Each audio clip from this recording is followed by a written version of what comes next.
Okay, so hi, I'm Saif. I'm actually a sophomore here at William & Mary, and I just transferred here from VCU. This is my first semester here.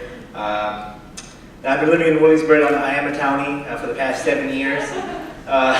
So majority of my peers, as you guys might know, are white, and so it's not a bad thing. It's just lacking diversity a little bit. But it's very rare to find someone of a Muslim Southeastern descent, and especially in my high school and in the community, I find. This being said, it was obvious that not many people around here had exposure to people with that descent, so they asked me questions. They asked me, hey, they asked me, oh yeah, where are you from? What's it like over there? And I wouldn't really know, honestly, because I was born and raised here. So, being in a small school, it was about 1,000 people. It was actually 5 minutes away from me. It's called Bruton High School, and I was obviously known as that kid who was Muslim and foreign and stuff, fresh off the boat.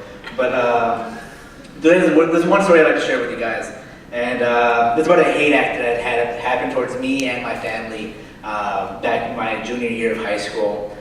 Being well known across the school, I had friends, I had family, I had a normal life, I did sports. I knew many people. And before I go on, I'd like to say that Williamsburg was a great place for my childhood, and it's still a great place for my childhood, even though I'm not a child really.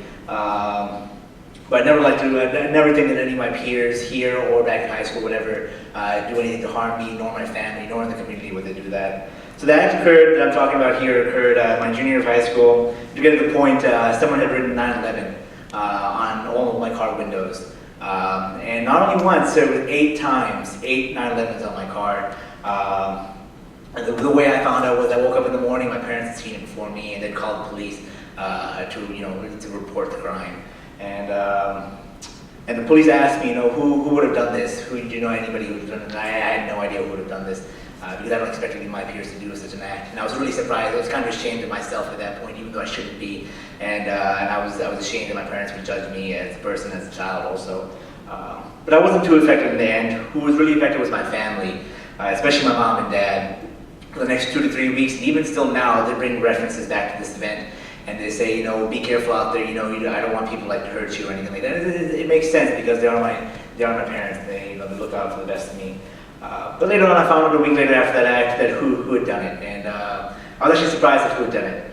I didn't really know them. They were in high school. They were seniors. I was a junior, so I didn't really know them that well. And we ended up dropping the investigation that was going on, and we forgave the children obviously for what had happened.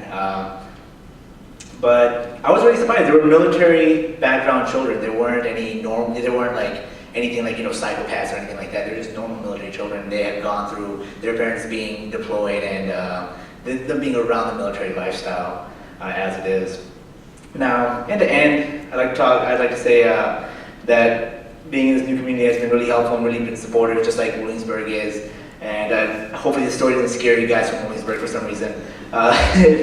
But one thing I'd like to have people think about is just how a prank or a slur can turn into something more and can affect not only them, the people that you're attacking or saying a slur to, but their family also, and how it can scare them. And one thing I do wish of was that I woke up a little bit earlier that day and I saw the car before my parents did, so I could relieve them of this stress they had received from that. They still have stress from it. I mean, it's not a major event, but it's still something to think about once in a while, especially being in this community. But things do happen, and the best way to get out of a situation like that is to think that when you go through any bad situation or a good situation, you should come out knowing that you have a new experience under your belt that you can share with others. And I appreciate you guys for letting me come out and talk to you guys. So, thank you.